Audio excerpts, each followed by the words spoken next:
How's everyone today? Pretty good? Good. Yeah, it's a hot day today. But I heard there's maybe another typhoon coming, maybe? I don't know.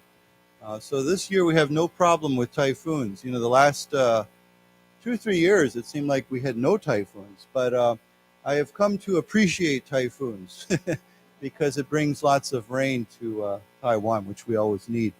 So anyhow, I thought today we would start with two front page articles. The first one is about India, which is a country we don't cover too much, but they've been doing some. I was kind of surprised actually. I wasn't aware that they had this project going on to land on the moon. So basically, you know, back in, some of you who are maybe a little bit older may remember that back in the 1960s, you know, we talked about the, often in the news, they talked about the race to the moon, okay? And at that time, it was between who? Between, the Soviet Union, Sulian, and the United States. But it seems like now there's kind of a new race to the moon between different countries that want to go back to the moon or go to the moon for the first time, like India. I know the U.S. has a plan to put a man on the, or man or woman on the moon, I think by 2026 or 2028 or something like that. So anyhow, it's been a long time since we've been up there. But anyhow, I read this today and it says, India first to land spacecraft near moon's South Pole. What is the South Pole? Yeah, so of course the United States, it's not the United States, the world has a South Pole and a North Pole, right? And a pole, you know, of course, is, you know, we could say it's like a pole, like we have poles, like a beam, but here it means like the center, the top of something, okay? So when we use as a 形容词, what do we use for describing anything that has to do with the North or South Pole? We use the word polar, right? So sometimes we talk about polar weather, right? Because North and South Pole are usually generally very, very cold. So if you say today we're experiencing polar weather, it usually means they're experiencing very cold weather. Okay, so why don't we say together South Pole, North Pole, polar, polar. Okay, now if you say, you know, let's say I'll give you one more way we can use this. If sometimes we can use this as a 形容词 to describe something else. If you say he and she are polar opposites, what does that mean? Totally different. Yeah, polar opposites. Okay. Now, of course, you know, I think the word opposite already means, you know, it's 相反, you know, it's different. But if it's I think if you say polar opposites, it's another way of emphasizing the idea that they're extremely, completely, absolutely different. You know, one's like one's on the North Pole, one's on the South Pole. So why don't we say it as well? Polar opposite. Polar opposite. Okay. So of course, you know, a spacecraft is like a ship. Now, I don't think there was anyone in this spacecraft, but it was, we say, unmanned spacecraft.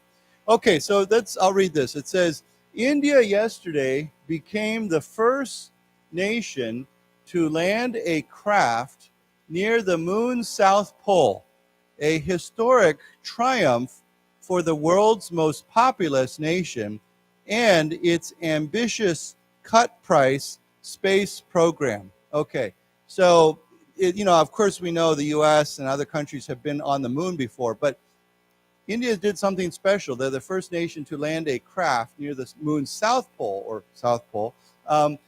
It's a historic triumph. So craft, of course, can mean any sort of vessel, right? So another word we use for craft, and it doesn't have to be a spacecraft. It could be a ship. I guess you could even say this. It's used for an airplane, any kind of craft.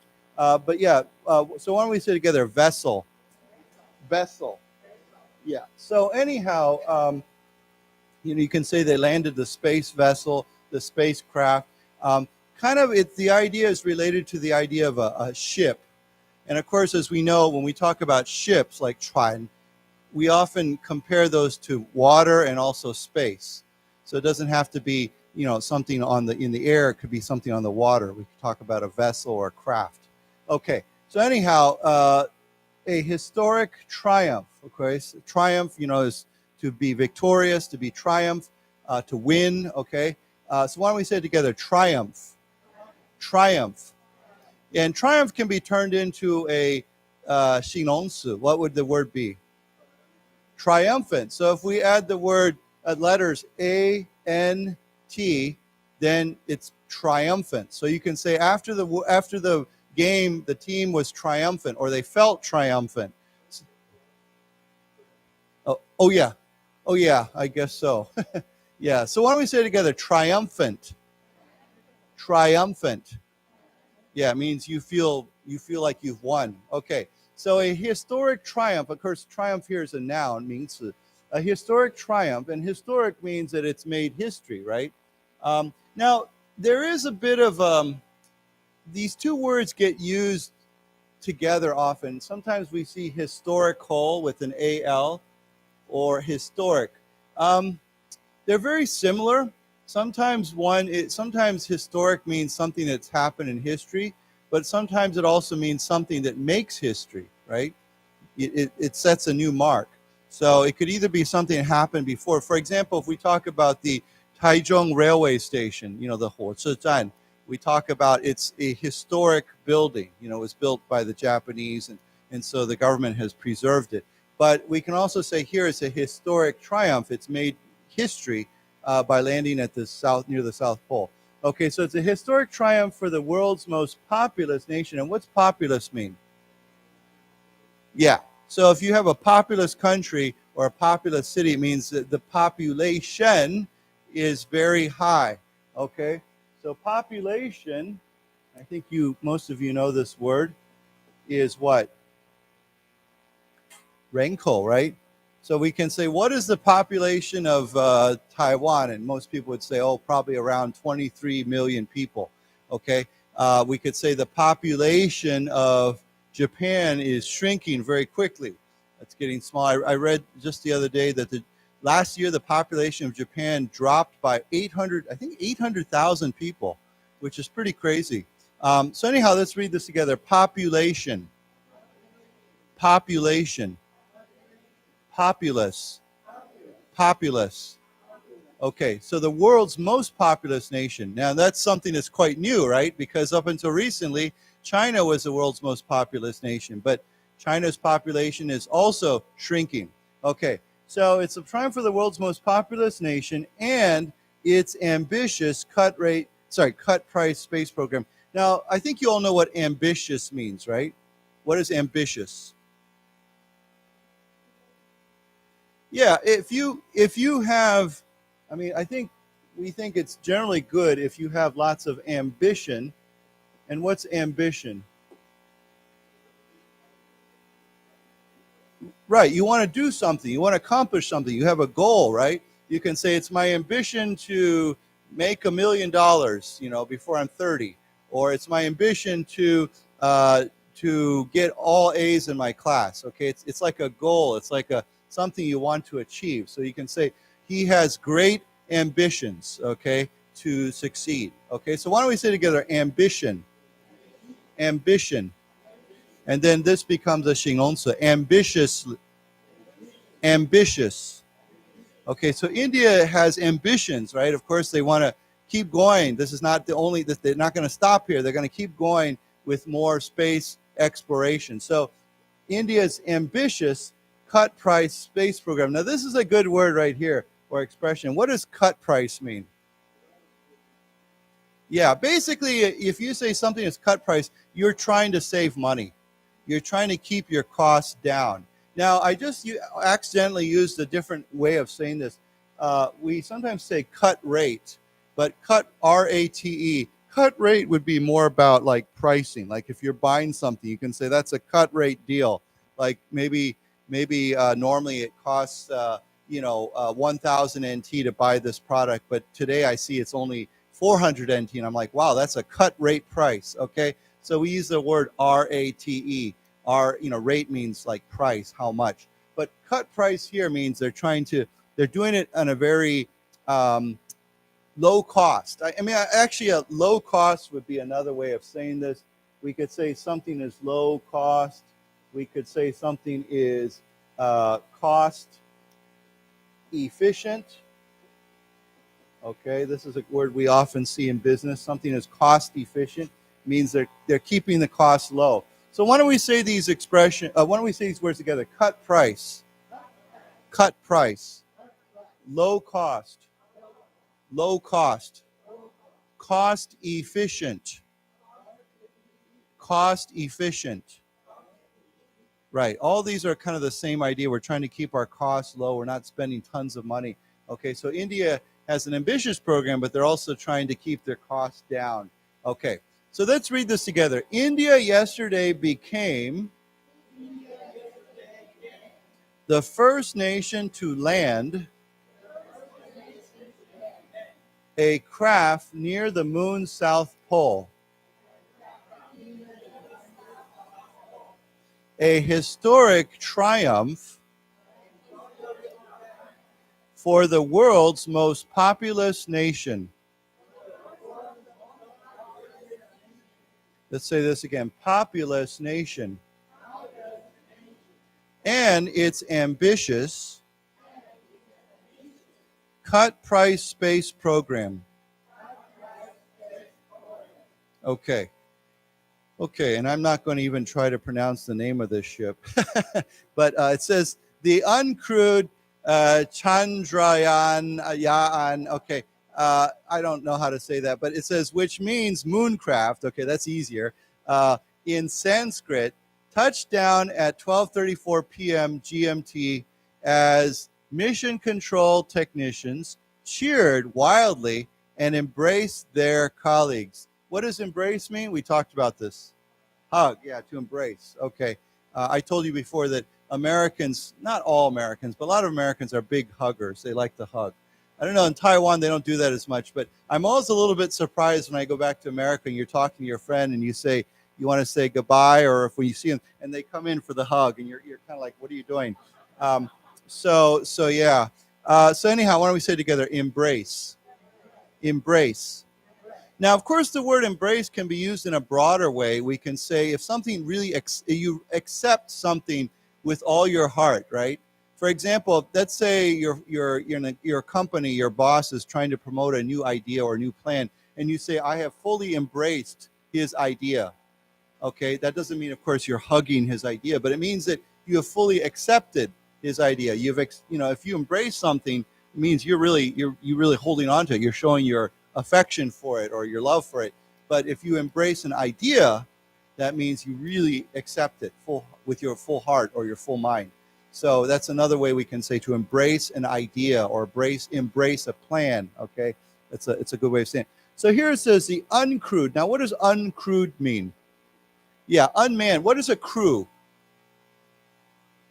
Crew is usually a group of people, right? So, when you fly, if you go to the airport and you get on an airplane and fly somewhere, there's usually a flight crew, right? That could include the pilot and the co-pilot and maybe the flight attendants. That's all part of the crew. They're part of that airplane, and they're like the people who are running the airplane. On a ship, of course, you have the ship's crew, right? That could be everyone from the captain all the way down. So a crew is a group of people. If it's a person, we usually say a crew member, okay? We can say he is a member of the crew or a crew member of that. Okay, just like we would say the word staff, okay? I always have to remind myself, because I sometimes forget this too, is if we use the word staff or crew, staff is a group. It's singular, right? You can say the staff is very helpful, okay? But if you're talking about an individual, then usually we say a staff member. The staff member is being helpful to me, okay? So yeah, anyhow, just remember that staff is singular, and staff member, of course, is, if you say staff members, then it's a group of people. But yeah, same thing with crew members, okay? So why don't we say together, staff, crew crew member. So uncrewed, it's very funny because it's just occurred to me. I was just thinking of this a second ago. We used to always say this word, and we still do. But I can see why some people don't use this word anymore. Do you know why? It's a little bit silly, but it is. I can understand why they don't use this word anymore. Do you know? Yes. It's some people would say, "What are you saying? Maybe there's a woman on the crew," you know? So they would say, "Don't use unmanned because maybe there's women there too." So traditionally, we would say an unmanned space vehicle or unmanned craft, but now we say uncrewed. Either way is okay, I think. So why don't we say these two words together? Uncrewed, uncrewed, unmanned, unmanned. Okay, now it's very interesting because this language is I believe, a very old language. It's Sanskrit is Indian. I believe it started in India, but it's a very old language. Okay, yeah. So anyhow, why don't we say together Sanskrit? Sanskrit. Okay, so touchdown, of course, means it landed. Another word for landing is touchdown. You could say the airplane touched down at Taipei Airport. The spacecraft touched down on the moon. It's another way of saying landed or landing. Okay, so and I think you know what this means, right? GMT. It's a way of yeah. Yeah. It's kind of like the central time for the whole world. We kind of base our whole global time on this GMT. So it's pronounced actually Greenwich. Greenwich Mean Time. Yeah, and I think Greenwich is in England somewhere. And it's, if you talk about, they have GMT watches. You can buy a watch with a special hand on it that shows you GMT time. So anyhow, why don't we just say Greenwich Mean Time? Yeah. Anyhow, it's not a big deal. Most people just say GMT. Okay, so let's read this together then. The uncrewed Chandrayaan 3, which means mooncraft in Sanskrit, touchdown at 12:34 p.m. GMT.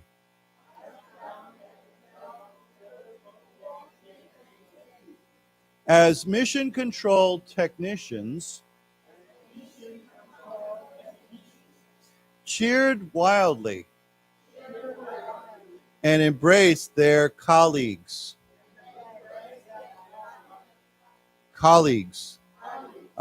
This word, I will say, I meet a lot of Taiwanese friends and they don't pronounce it the right way. They for some reason, they pronounce this as a G, but it's not. It's a G. So it's not, it's colleagues.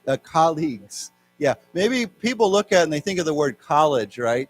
Which means like 大学, but it's not college. This is colleagues. Yeah. Okay, so why don't we say it one more time? Colleagues. Okay. Cheered wildly, of course, as we could say cheered crazily. It means cheered loudly. Okay, so they're obviously very, very happy. Okay, and it's interesting because I read this one too recently, just a few days ago. This happened.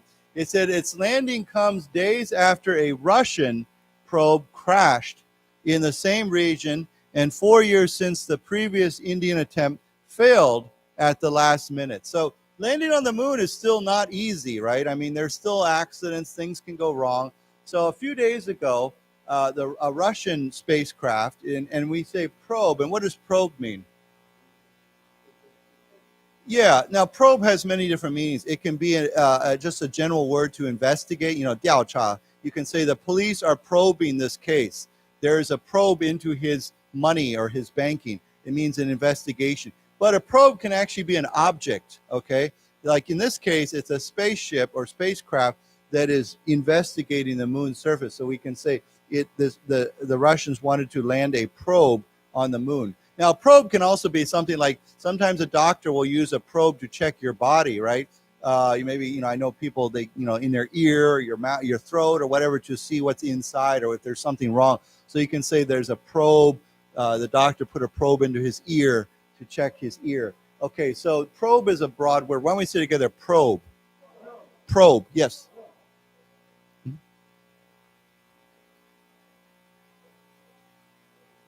The what? Oh, yeah, Ford Probe, yeah. Yeah, I remember that car, and it was kind of sleek looking with pop-up headlights. And yeah, a lot of people criticized that name. They said, what is that? Why do you call this car a Probe? It doesn't make any, but yeah, I don't see them anymore. I used to see them in Taiwan. It was actually based on a Mazda platform. It used the same platform as Mazda, because, Ford owned Mazda. Chassis, yeah. So yeah, anyhow, yeah, I remember that car. It's called a Ford Probe. I was like, why is this car called a Probe? Yeah. Okay, so anyhow, a Russian probe crashed. Okay, it was unsuccessful in the same area, and 4 years since a previous. So the Indians, this isn't the first time the Indians tried this. 4 years ago, they made another attempt that failed at the last moment. So yeah. Okay, so let's read this. Its landing comes days after a Russian probe crashed in the same region, and 4 years since the previous Indian attempt failed at the last minute. Oh, sorry, last moment. Yeah, it's the same idea, right? Last moment, last minute, at the very end. Okay. It says the handout screen grab taken and received from the live feed of the Indian Space Research Organization website on August 23, 2023, shows the Chandrayaan-3 spacecraft seconds before its successful lunar landing on the south pole of the moon. Oh, sorry, wait a minute. That's a photo caption. Sorry, this is all caption for a photo. Anyhow, yeah, it's a screen grab. You know what a screen grab is, right? A screen grab is when you have video and they take an image from the video and they make it into a picture. So if you ever see it says screen grab, it means that they literally kind of like grabbed, they took the image from a video and they made it into a picture for the newspaper or something else. So yeah, that's what it means. Okay, let's go on here. It says, Indian Prime Minister Narendra Modi smiled broadly and waved an Indian flag on a live broadcast to announce the mission's success as a triumph that extended beyond his country's borders. Okay, so what does that mean if you say this is a triumph that extended beyond his country's borders? What is he trying to say or mean? Actually, I don't think exactly. That's probably, I think really what it means is I guess you could say that it's a triumph for India outside of its borders. When I saw this, when I first read this, I thought that maybe it could also mean it's not only a triumph for India, but it's a triumph for the world or for other countries. It's not just India's triumph, but mankind's triumph. What did Neil Armstrong say when he stepped on the moon for the first time? It's one small step for what was it? One small step for, I don't know, something like one big step for mankind or something like that. I forget. I should know that. Anyhow, yeah. So that's he smiled broadly. Of course, when you smile broadly, it means your smile is very wide. It's very big. Broad means wide, right? So you can say he smiled broadly. He gave a big smile. Okay. Okay, so let's read this. Indian Prime Minister Narendra Modi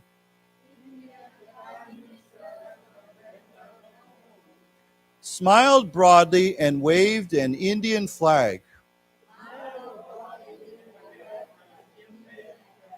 on a live broadcast to announce the mission's success as a triumph that extended extended beyond his country's borders. Okay, of course, you know, border is a line between two countries. Or, well, it doesn't have to be countries. You could say the border between Taichung City and Zhanghua County or something like that. You could use that word too. Okay, it says, he said, on this joyous occasion, I would like to address the people of the world, Modi said, from the sidelines of the BRICS diplomatic summit in South Africa. Okay, so I think here he is kind of saying, he's talking to the people of the world. So joyous occasion, you know, there's many joyous occasions in life. You know, sometimes people would say, what is your most joyous occasion? Some might say, well, when I got married, or when I had my first baby, or there's many things. So it's an occasion, it's something that happened. Okay, so I would like to speak to the people of the world. Modi said from the sidelines of the BRICS diplomatic summit. Now, I think you know what BRICS means, right? It stands for what? Yeah, but what do these letters stand for? Brazil, South Africa. Yeah, you hear this a lot recently because they've had this summit, this meeting, and they've been talking about creating their own currency, you know, their own money or their central currency, which to be honest, I think will never succeed because these countries can't agree with each other. I really don't think that anyone's going to give China the power to control somebody's currency. Anyhow, that's my opinion. So yeah, it stands for Brazil, Russia, India, China, South Africa, BRICS. How do you say it in Chinese? What do they call this group? Okay. I'll have to memorize that later. So when we say on the sidelines of this diplomatic summit, of course, summit is a high-level meeting, right? It can also mean the top of a mountain. But diplomatic summit, what does that mean on the sidelines? Means on the, it just means on the side of. I mean, he was there and he said this on, it wasn't part of the summit, but he kind of like, it's almost like he stepped offside to make this comment, right? Now, normally when we say sidelines, what are we normally talking about? Yeah, but I mean, where does this word come from? What's the origin of that word? Where do we normally use that? Baseball or any sports game, right? So the sideline is the line on the side of the field, right? So if you're standing on the sideline and watching a game, it means that you're literally standing along the you're not on the field where they're playing, but you're standing by the line that's on the side of the field, and you're maybe watching the game, or you're coaching the game, or you're waiting to go into the game. But you can say, I'm on the sidelines watching the game. So that's that line, literally, it's a line on the side. Okay, but here, of course, it means that he kind of like, it's almost like he's at this meeting, but he steps aside to talk about this other thing that's not directly part of that meeting. So you can say on the sidelines of the meeting, he did this, or he met this person, or he said that. Okay, everybody understand that? Okay, let's say it together, sidelines. Sidelines. Okay, so let's read this. On this joyous occasion, I would like to address the people of the world. Modi said from the sidelines of the BRICS diplomatic summit. Diplomatic summit in South Africa. Okay. Yeah.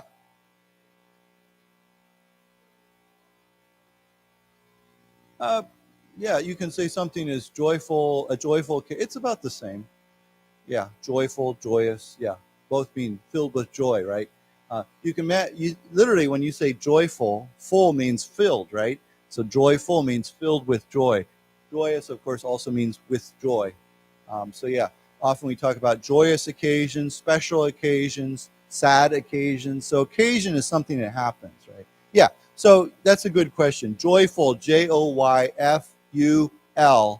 is the same as joyous, okay? Okay.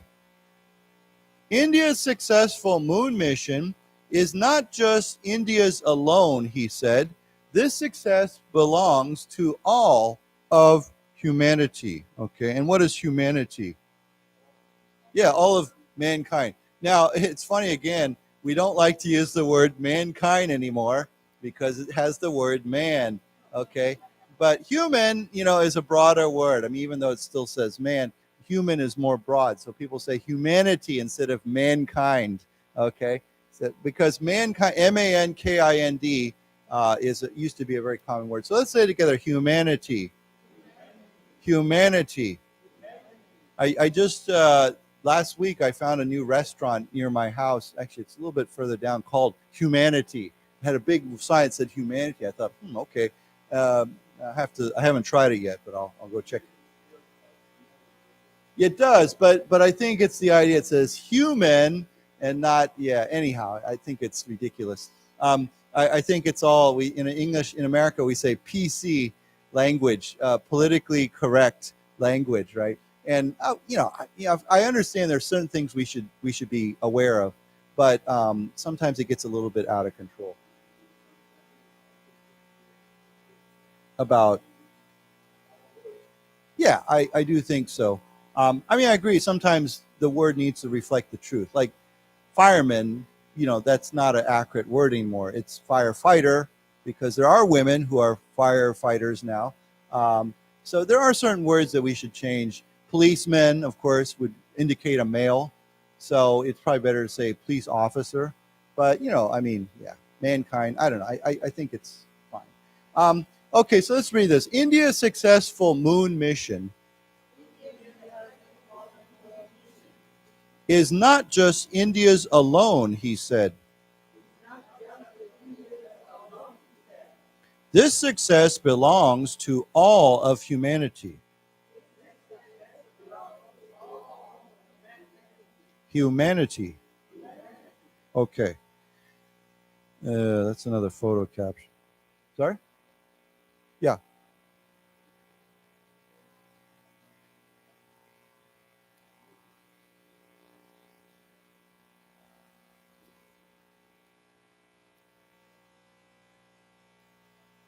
Yeah.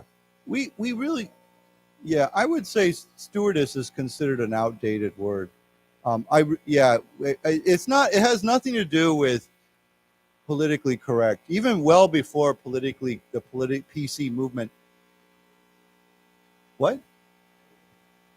We can still say that. Waiter, waitress. Waitress, of course, would be a woman. Waiter would be.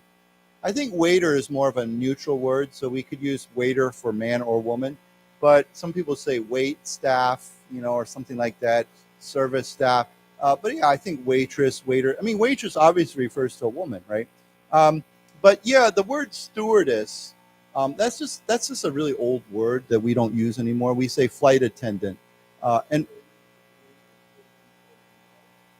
a steward, like someone who helps in the house, or something like that. But stewardess is not a word we use much anymore, and that's nothing new. I haven't heard that word used in 20 years. 20, 30 years. When I was a kid, people said stewardess, but now they say flight attendant. And I think it makes sense because probably, I don't know, actually. I was thinking maybe 20, 40, 50 years ago, probably all the flight attendants were women, but now, of course, many of them are men. So that's kind of gone the opposite way. It's not just women, it's men, whereas some of these are men before, now they're men and women. So anyhow, so it says here that Chandrayaan-3 mission has captivated public attention since launching nearly 6 weeks ago in front of thousands of cheering spectators. Okay, now what is, this is a good word. What does to captivate mean? When you look at this word, what word do you see there? Well, okay, we see several words. We see capture, but what else do we see? We see the word captive. Okay, so capture means what? To grab, well, I think you know what it means. It means to capture something, to get something. Like if your cat gets out of the house and they're running around the road and you try to capture your cat, it means you're trying to get it. You're trying to get it in your possession, okay? Or let's say a criminal escapes from prison and they're running out on the street and the police need to go capture him, or hit her. Okay, so to capture means to go grab or get something. But captive means that you are being held against your will usually.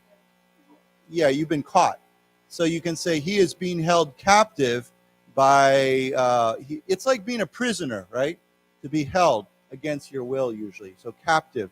So if you are captivated by something, it means it grabs your attention. You are completely, it completely grabs your attention. It's like your attention has been captured by something, okay?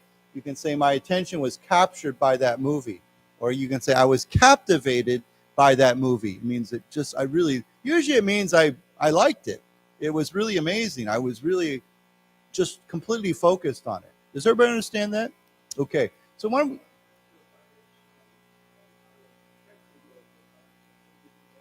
I think captivated would be a better word. Yeah, I mean, you could say I was captured by her charm or her beauty or whatever. But I think captivated would be a better way of saying it. I was captivated by, yeah. Okay, so let's read these words. Capture, capture, captive, captive, captivated, captivated.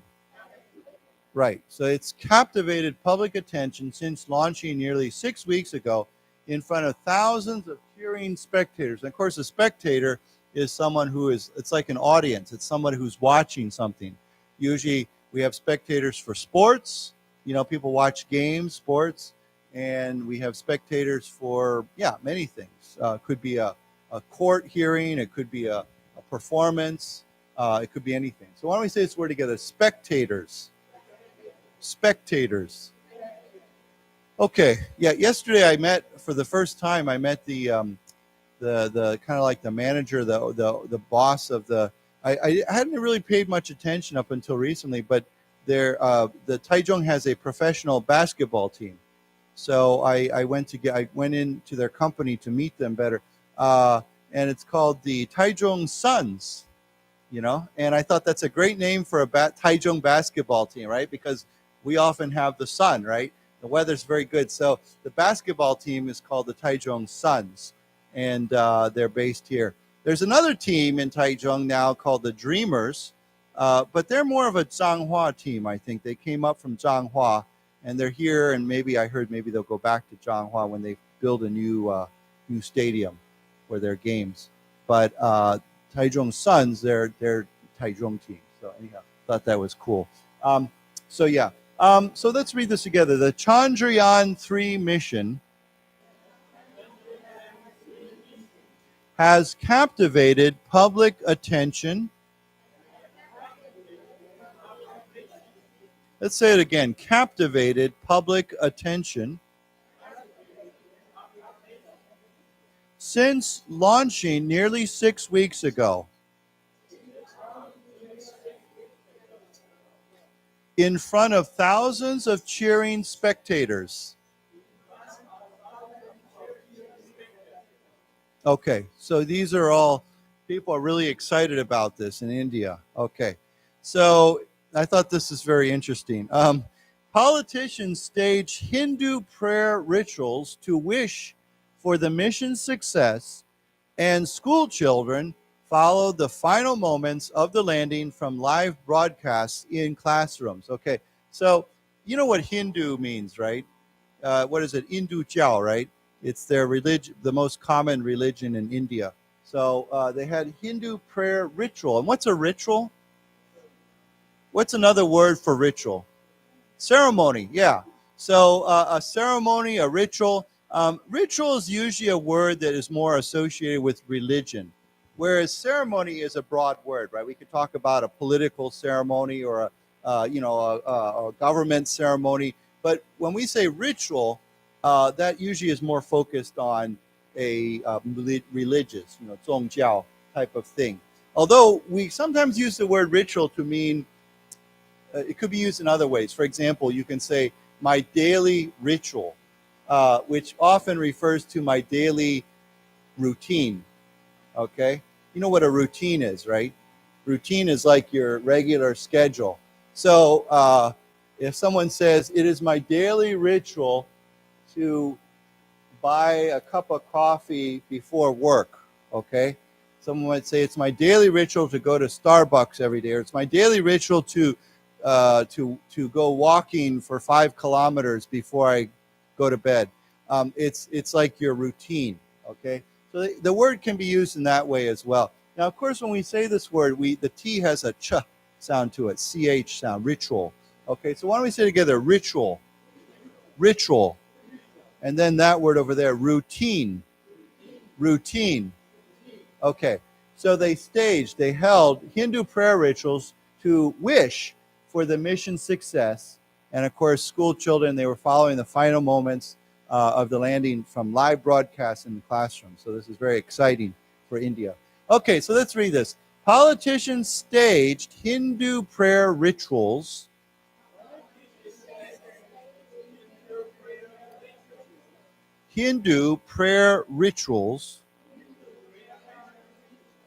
to wish for the mission's success.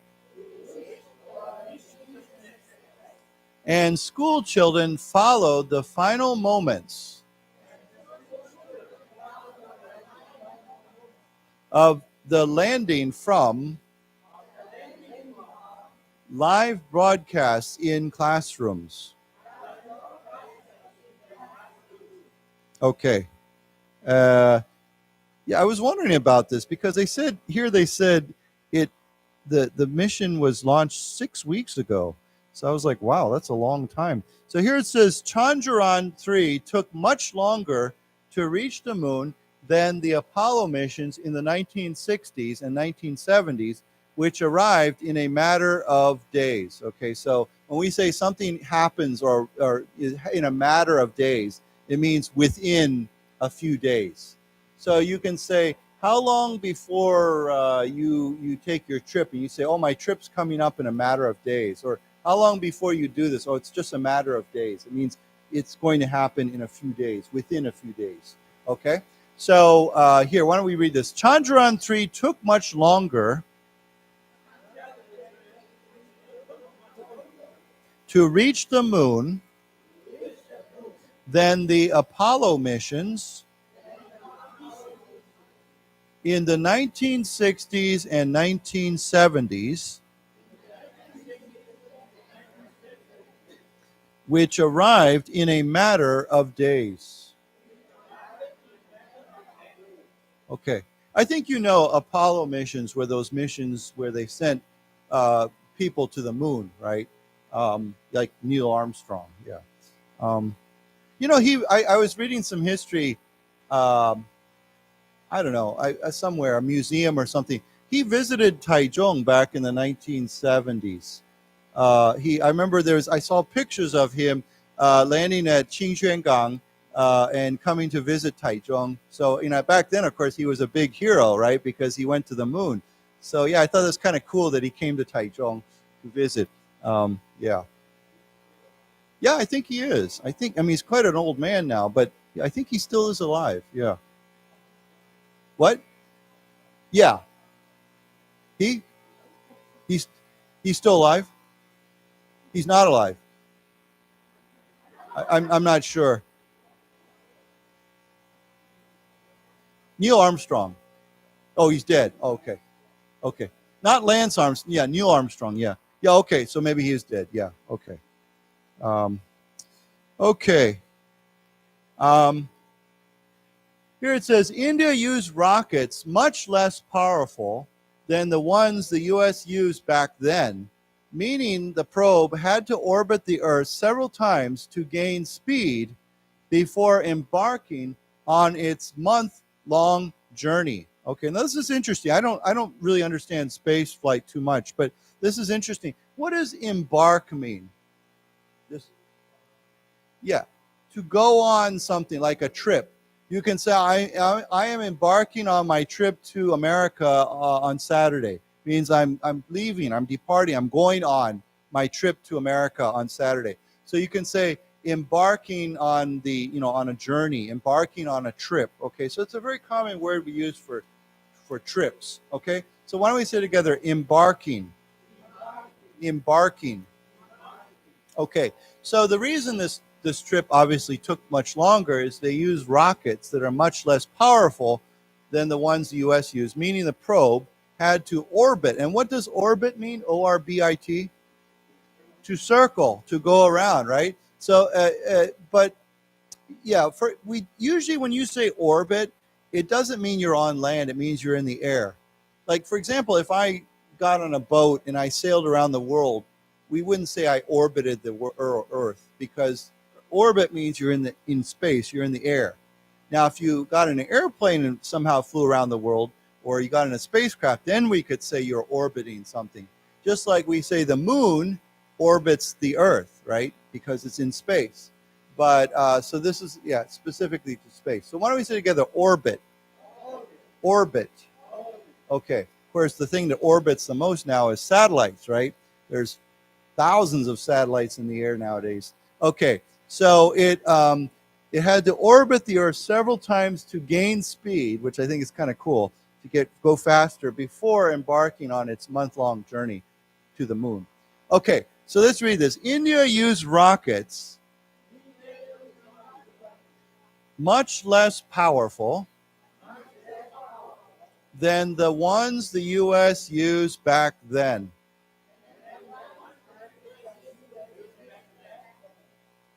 Meaning the probe had to orbit the Earth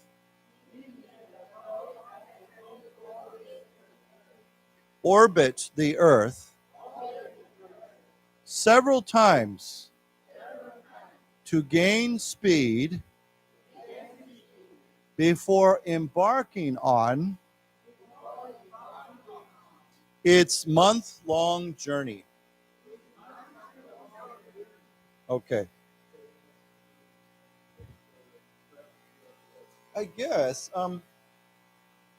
I don't know if it keeps going around the Earth. I don't know if it just goes faster and faster, and kind of becomes it just gains momentum and then goes to the Earth, the moon.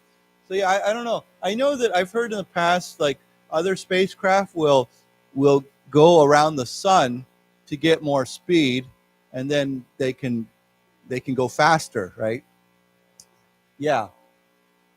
Probably gravity, yeah. I find it fascinating that I was just reading the news. I don't know if you saw this.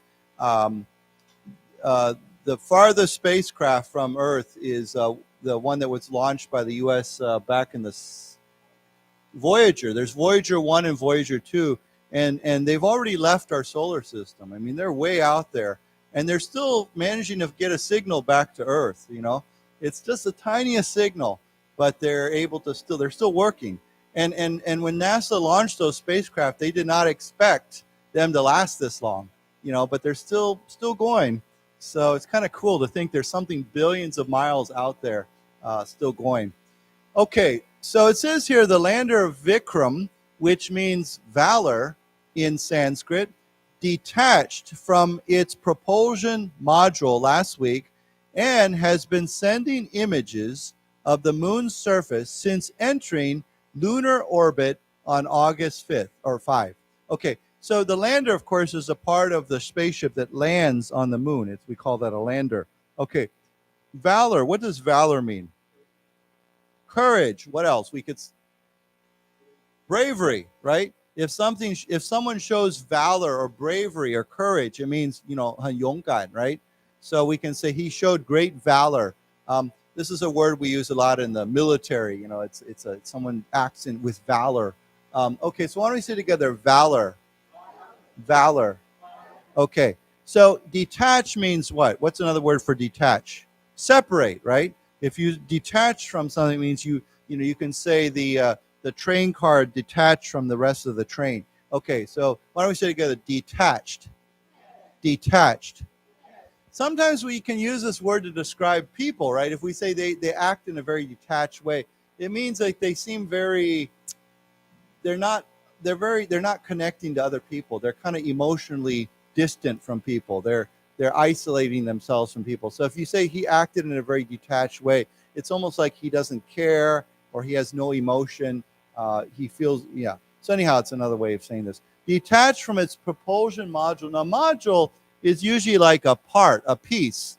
of something. Like especially when we have a spaceship or spacecraft, there's many parts. Just like the International Space Station has many modules, they put them together. So propulsion means what? Yeah, it means the power to make something go.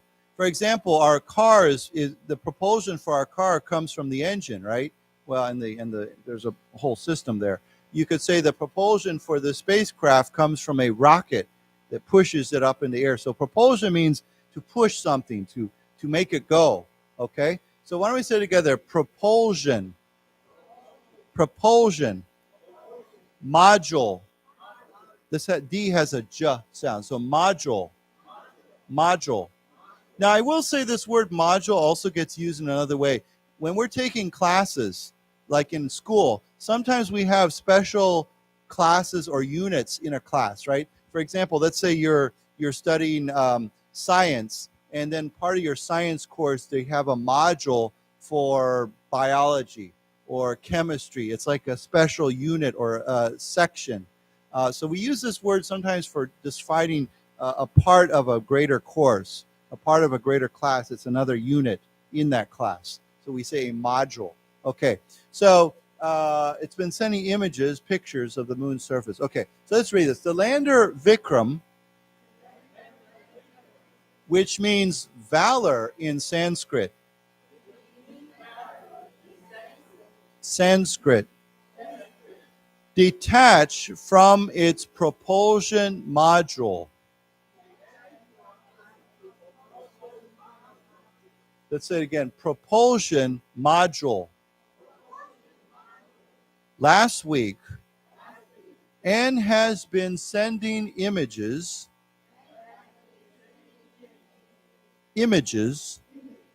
of the moon's surface since entering lunar orbit on August 5. Yeah, okay. Lunar, of course, you remember what lunar means, right? Moon, right? It's like a 形容词 that describes moon. Okay.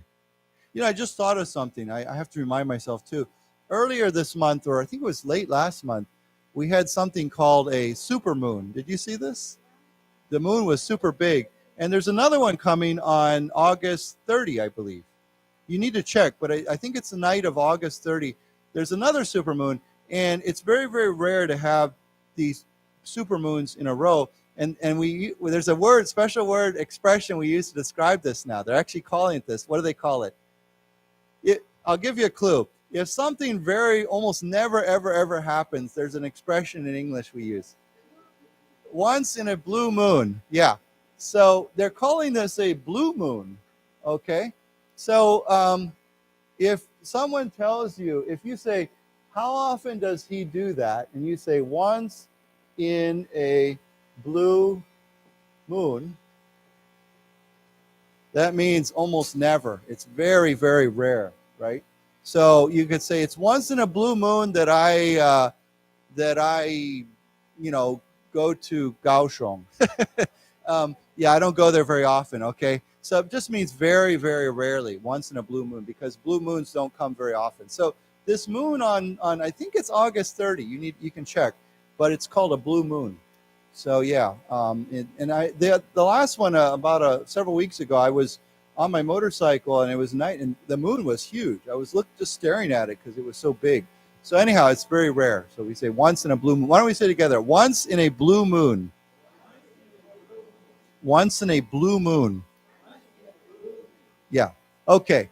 So now it says, now that Vikram has launched, a solar-powered rover would explore the surface and transmit data to Earth over its 2-week lifespan. Now, of course, what does lifespan mean? Yeah, how long you live, basically. We could say today in Taiwan, I don't know, whether the average lifespan is what, around 80 or 77, something, something like that, the average lifetime. 80 something or whatever. But you could say the lifespan of this rover is 2 weeks. Okay, now rover is, this is the name of this little craft, this little vehicle that drives around on the moon's surface. If you say he was roving around, to rove means to go out and explore. Like you say, a roving, to go roving or rove. It means to go out and explore something. So it's not a word we use every day, but that's what it means. A rover would be something or someone who goes and explores, who goes out and looks for things. Okay, so why don't we say together, rover. Rover. Okay, and of course it's powered by the sun, so it's solar powered. Okay, so let's read this. Now that Vikram has landed, a solar-powered rover would explore the surface and transmit data to Earth over its 2-week lifespan. Right, okay. Yeah, data, of course, we can say data or, yeah, but I mean, pronunciation-wise, we can say data or data. Data, it's all okay. Yeah, either way is fine. Okay. Okay, we'll read a couple more paragraphs and then we'll go to a different story. It says, India is closing in on milestones set by global space powers such as the US and Russia, conducting many of its missions at much lower price tags. Now, you know what a price tag is, right?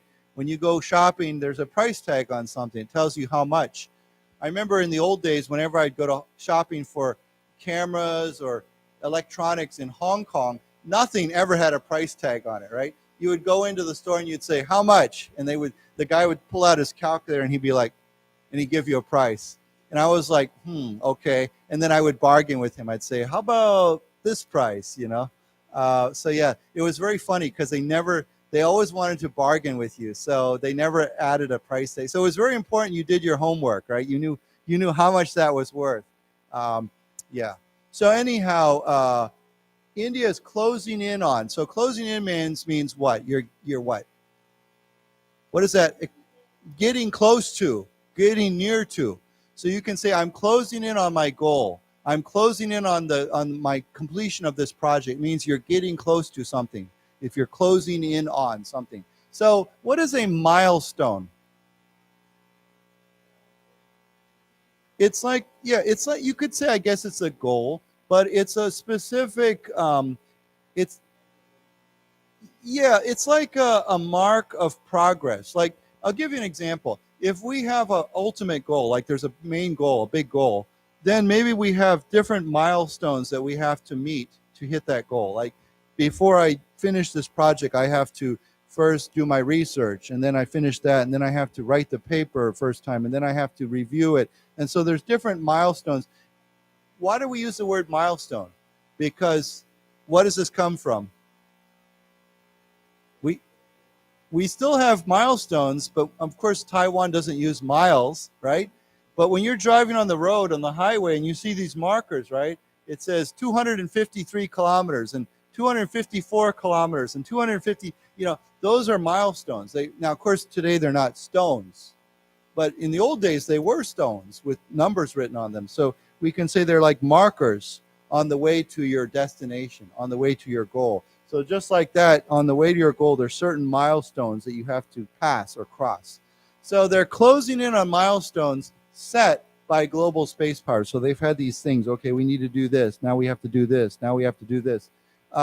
Conducting or carrying out many of its missions at much lower price tags. So if you say this has a very low price tag, it doesn't, we're not literally talking about a price tag, but we're saying this is a much lower cost. Yeah, a much lower cost. So a price tag. Okay, so let's read this. India is closing in on milestones. Milestones set by global space powers such as the US and Russia, conducting many of its missions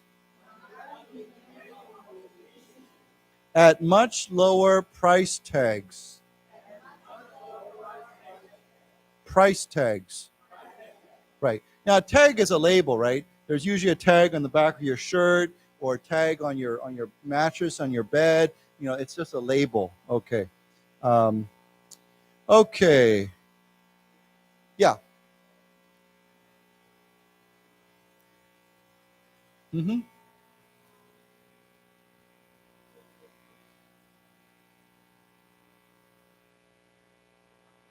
Yeah.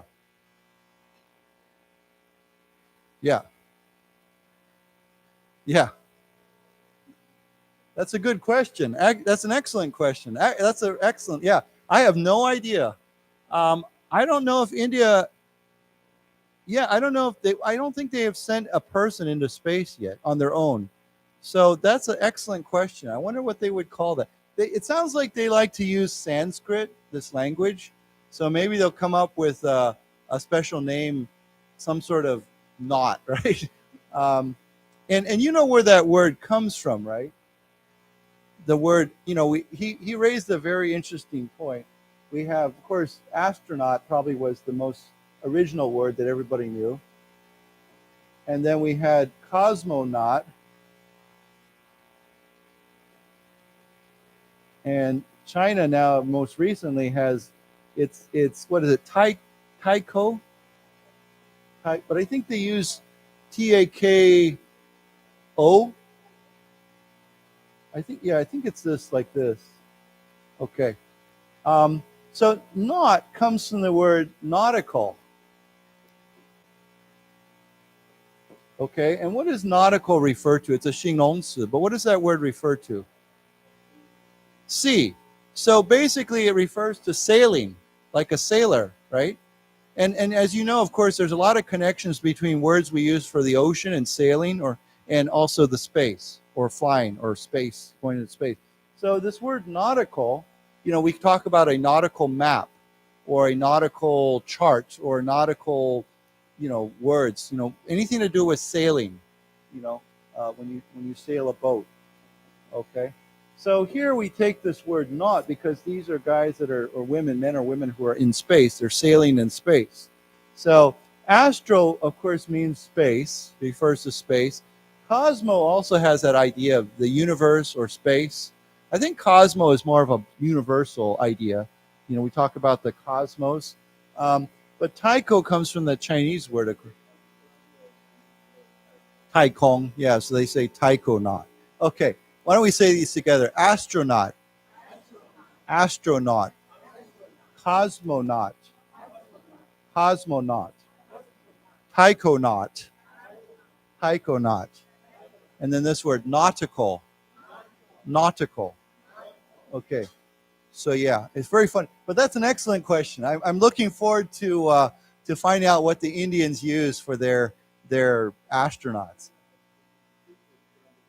Well, I mean, it seems like everybody has to be different, right? The Russians could have said astronaut, but they picked a different word, cosmonaut. Okay, so let's go on. It says the South Asian nation has a comparatively low-budget space program, but one that has grown considerably in size and momentum since it first sent a probe to orbit the moon in 2008. The latest mission cost $74.6 million, far lower than those of other countries, and a testament to India's frugal space engineering. And what does this word frugal mean? F-R-U-G-A-L. What does that mean? Yes. So this word usually often gets used to describe people, right? So if you're very good at saving money, I know many people say Asian people, especially like people from China or Taiwan, or they can be very frugal, right? Especially the older generations, right? They like to save their money. They don't spend their money. They keep it. They put it aside. And what? How do you say? Thrifty. Yeah, I would say thrifty just means that frugal is more of a broader term. I think it's more like you save your money. Thrifty means that you try to, you try to save money by not spending too much. But frugal means you put the money aside. You put it in the bank or you put it somewhere. Whereas, for example, I'll give you an example. I was thrifty. Thrifty, if you said, I instead of buying this 100 NT product, I go and buy a 50 NT product. That's being thrifty. Maybe I could buy the more expensive one, but I always try to buy the cheaper one. So I'm being thrifty. Oops, sorry, that's a.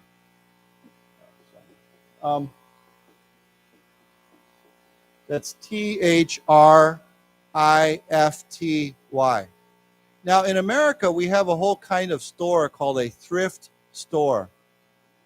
Thrift store. And these are stores where everything is cheap. A little bit like Wujinghang in Taiwan. Yeah, we say a thrift store. But, okay, yeah, everything is cheaper. So if you buy it at this price at Jialefu, you'll get it even cheaper at the thrift store, you know. So there's a store in America, a very famous thrift store called, Dollar. It's called, it's called, I think it's called a dollar store. I forget but yeah. And so anyhow, everything's very cheap. So if you're being thrifty, it means basically you're saving money by not spending as much. Whereas frugal means you're putting the money aside. You're not using it, period. You're not using it at all. Okay, so why don't we say together, thrifty, thrifty, frugal, frugal. Okay. Yeah.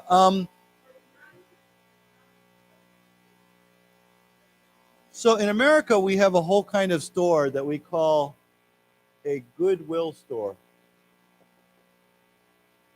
You know, Goodwill is when you show goodness to somebody, right?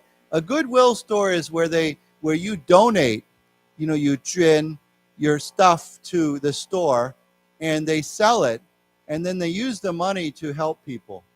Okay, I don't know, is that what you mean in Taiwan? Do they have that kind of store?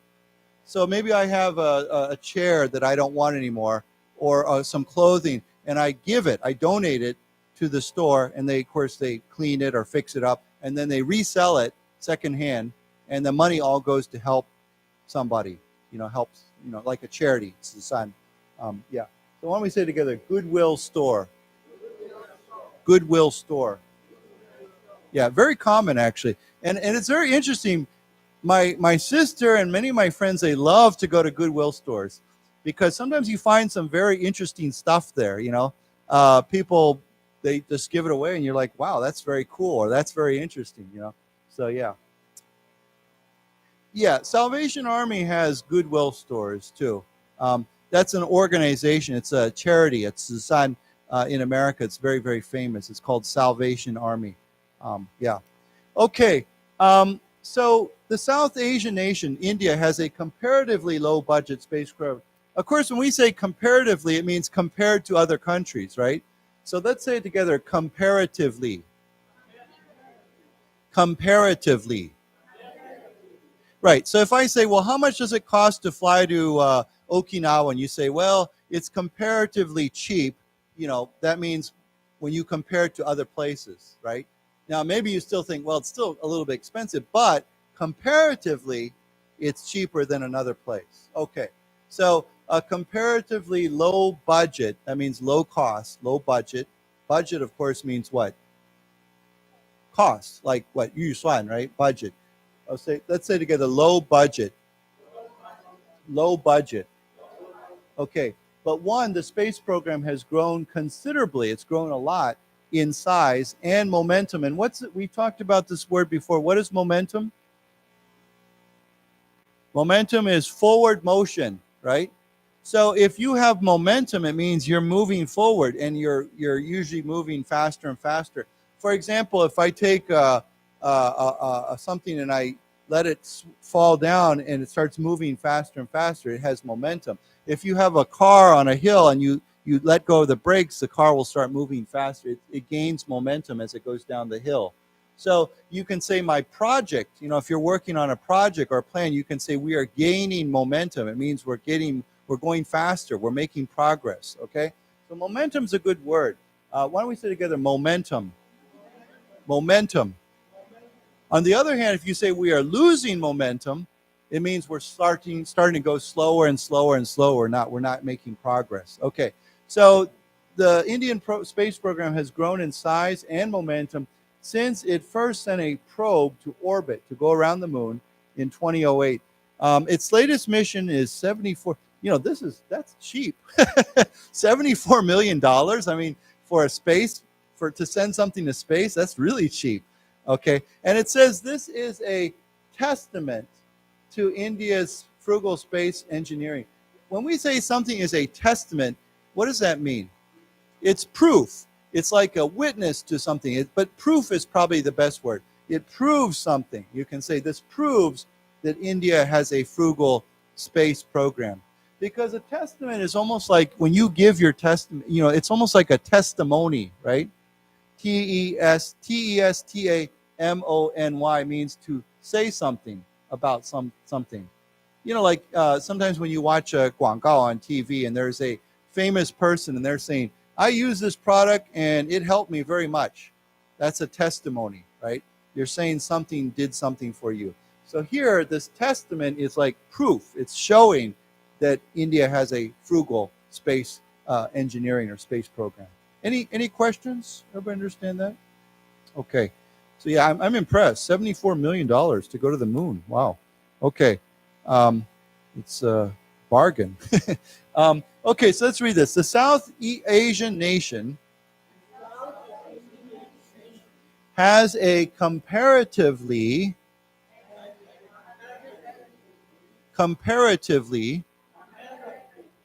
low budget space program,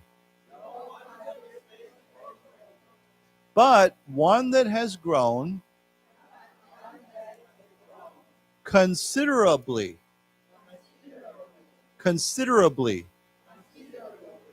in size and momentum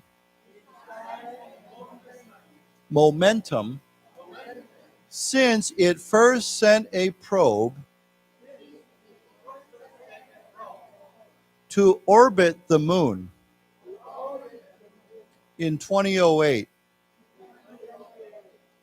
The latest mission cost $74.6 million.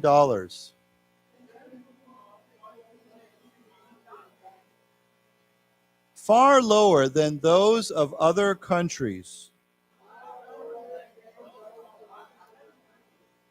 and a testament to India's frugal space engineering.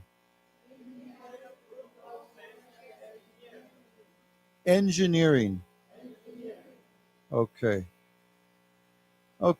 One more paragraph and we're done here.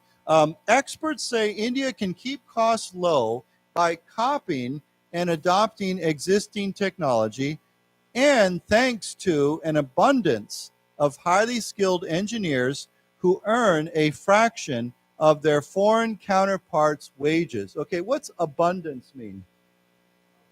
A lot of, right? If you say they're abundant, as a shing, well, I'll just tell you, with a T, D-A-N-T means what? What? A lot of. It means 很丰富, right? A lot of something. You can say right now there's an abundance of food, or we have abundant food. Okay, a lot of. Okay, so why don't we say it together? Abundance, and then abundant.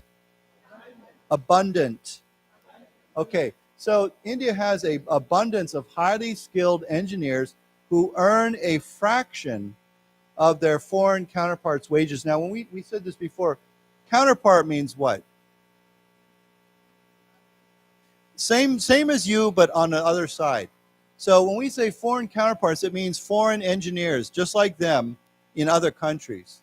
So you can say, let's say I am the, the 总经理 in this company, and you say, who is your counterpart in that company? It means who is the 总经理 in that company? So your counterpart means someone who's in the same position but somewhere else, in another country or another company or whatever. So they earn a fraction of their foreign counterparts' wages. Of course, wages like salary, right? 薪水. So when we say a fraction of, what does that mean? a small percentage of what other engineers in other countries are paid. Their salaries much lower. So India can keep their costs low by copying and adopting. Adopting means to absorb, to adjust, adopt, take something and change it. Existing technology. Okay? So let's read this. Experts say India can keep costs low by copying and adopting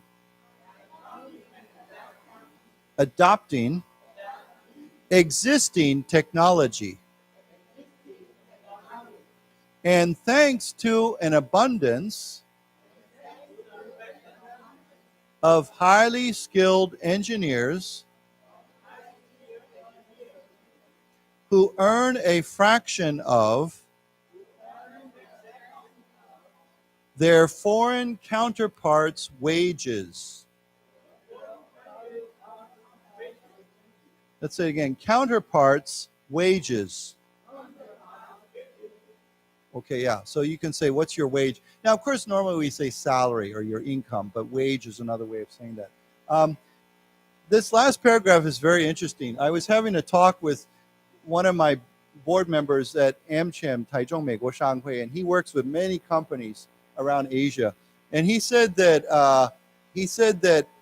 right now, he talked about this. India's engineers are so cheap compared to other countries. He said, when different countries are trying to get foreign investment, they want companies to come and set up factories. He said the Philippines was saying, hey, our engineers are very cheap. And then India said, for one of your engineers, we can hire 100 of our engineers for the same price. So India is a really cheap place. But he told me something very interesting. Recently, I've noticed in Taichung, there's more and more and more Indian restaurants opening all over the place. And I see more and more Indians. He said that companies are hiring tons of Indian software engineers to come to Taiwan. So lots of new Indian, doing ranti, because they're very good at software. That's one of their high, their and stuff. So I thought that was kind of cool. But and it answered my question. I was like, why are there all these Indian restaurants? I know my Taiwanese friends like Indian food, but there's a lot of Indian restaurants. So yeah. So anyhow, Taiwan is definitely bringing in more people, which we need to. Any questions on this? Yeah.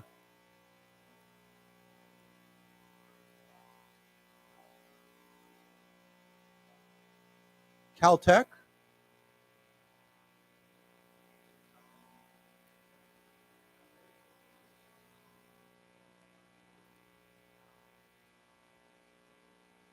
Oh, and you're saying, why is it at Caltech?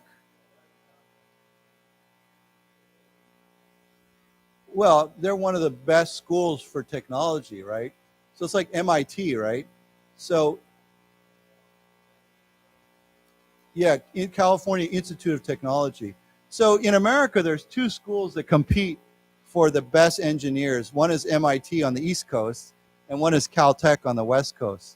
And so, yeah, you can see Caltech has, the name of the propulsion center is called, they have a special name. It's not called Caltech. It has another name, but it's at Caltech. And they're some of the best engineers.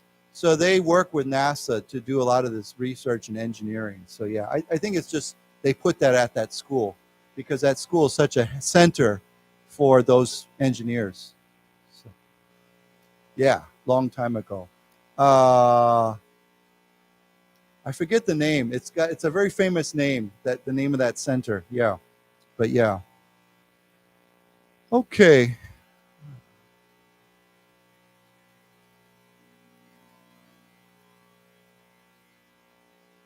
Oops.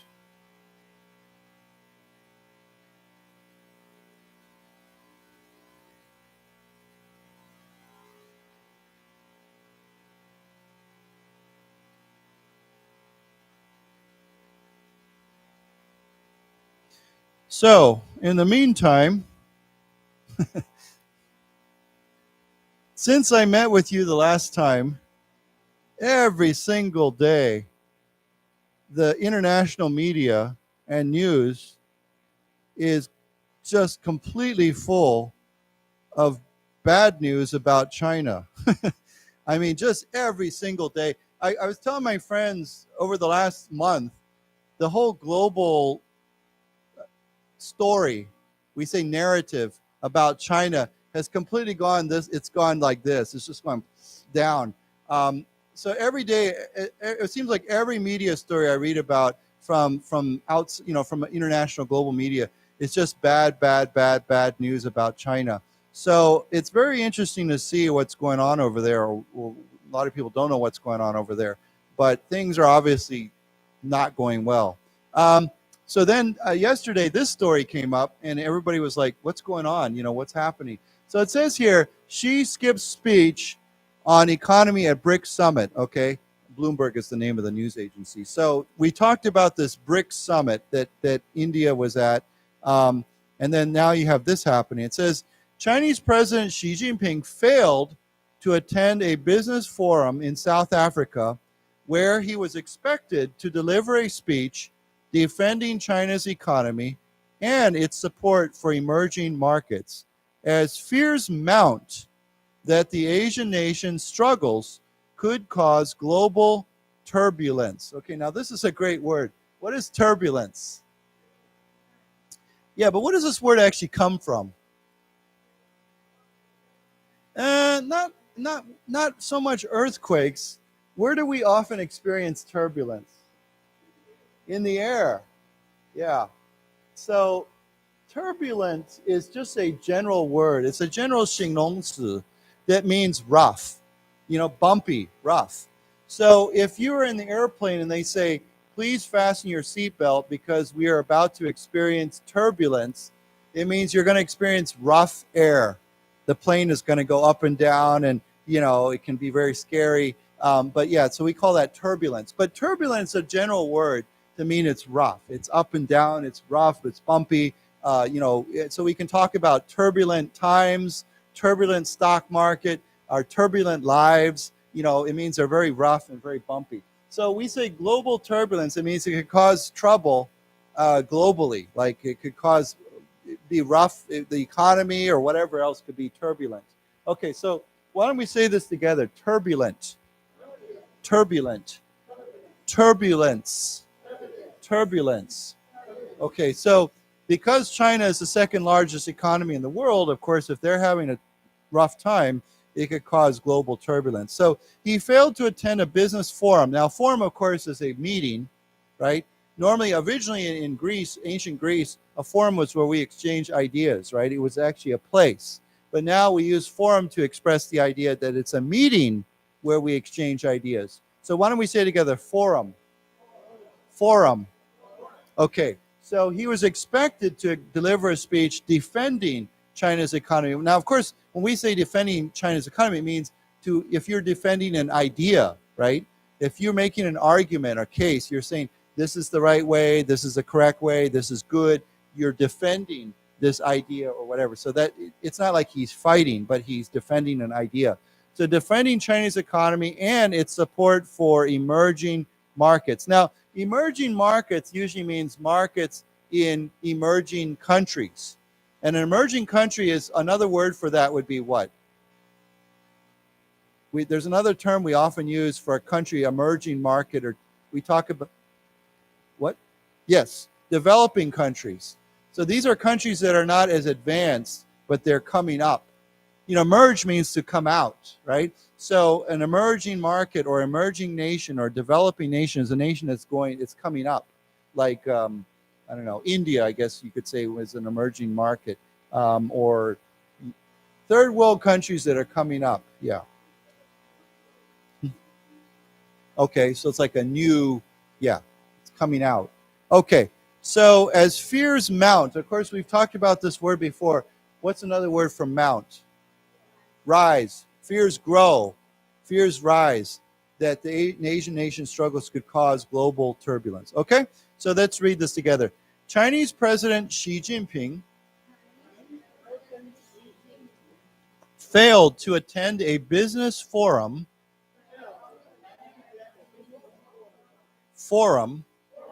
in South Africa,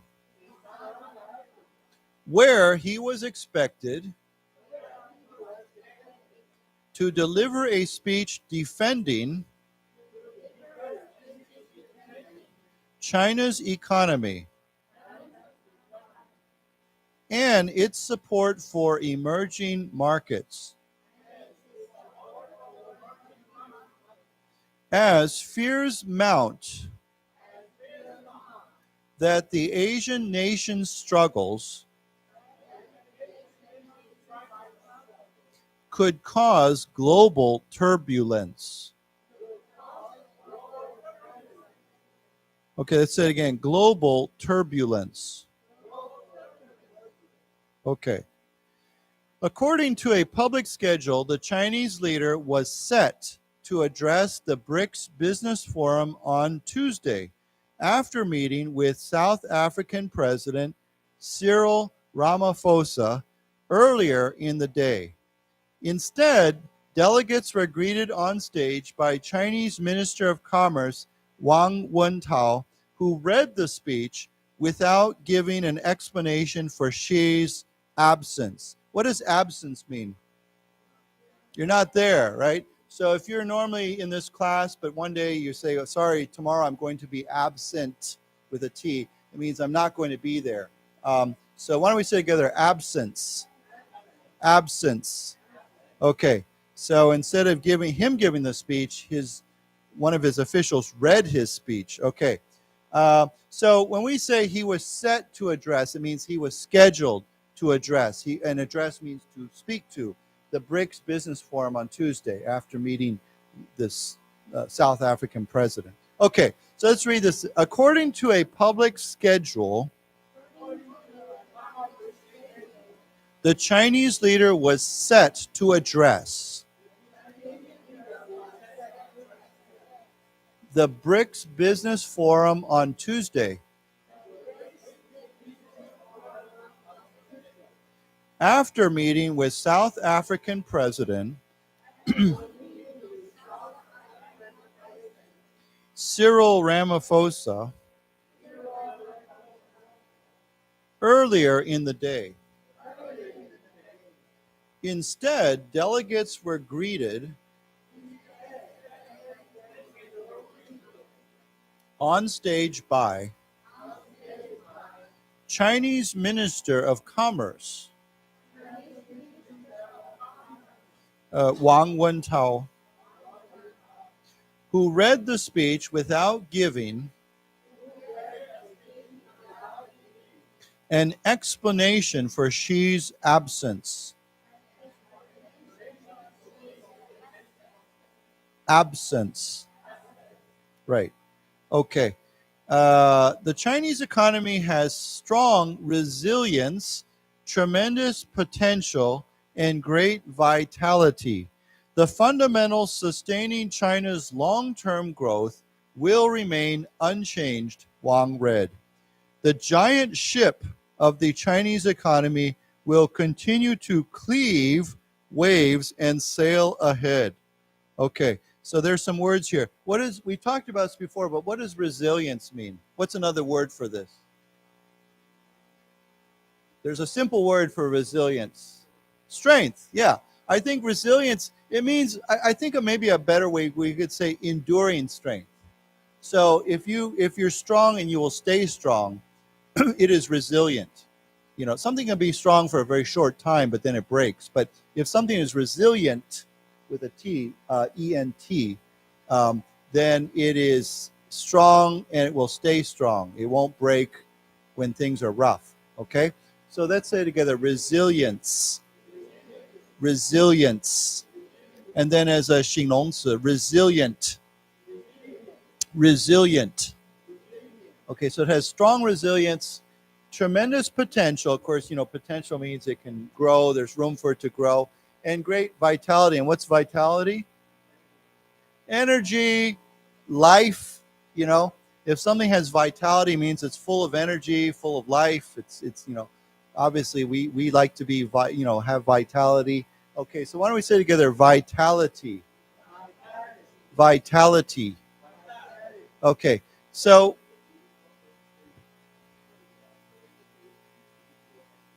we call them energy drinks. Yeah. They're simply called energy drinks. like Red Bull. I'm sure you've seen those ads on TV. What's the other Taiwanese one called? COMPASS or something like that? Where the guy's really Nileilama, and yeah. So yeah, we call it energy drinks. They give you energy.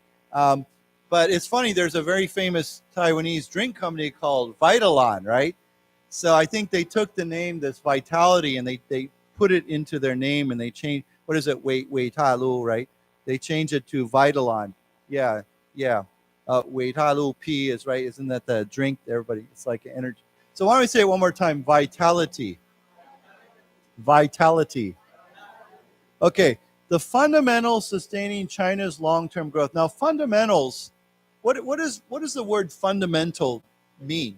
Basic, okay? So when we say the fundamentals, normally fundamental is a 形容词. You could say the fundamental truth, right? The basic truth, the foundation, at the bottom. But when we say here fundamental gets turned into a 名词, it means the basic factors, the basic things, like the foundation. Like, so what are the fundamentals of a good economy? Well, good consumer spending, saving, investment, these are fundamental things. They're basic things that are important to economy. So they turned the word fundamental from a 形容词 into a 名词. Okay, so the fundamental sustaining, of course, sustaining means keeping something going, keeping something strong. Okay, so the fundamental sustaining China's long-term growth. Okay, does everybody understand that? Okay, will remain unchanged. And then he uses some interesting picture here. He draws a picture. He says, the giant ship of the Chinese economy will continue to cleave waves. Now, of course, a wave is hai lang, right? So what is cleave? Cut through, okay? It's not a very common word anymore, but it is a word that we use to cleave, means to cut something. So it's like to cut through the waves. I'll tell you a more common word is if you add the letter R, cleaver, what is that? Does everyone know? It's a special knife that you use to cut meat. It's like, what do they call those kind of dao? It's a square knife, and you use it to chop meat. What do they call that kind of knife in Chinese? Yeah. It's a very big square knife, and they use it to cut meat. Yeah. I remember it used to be in the old days. In Taiwan, sometimes you hear the police catch some hei shou dao with a meat cleaver, right? But it's very funny. I met an American couple that recently arrived in Taichung, and they lived I didn't know them, but they said, we know your parents because we lived in the same apartment that they did. We moved into their apartment 20 years ago. And the American woman said, I still have, your mother left behind a meat cleaver that she said, I love. This is the best knife I've ever used. She said, I still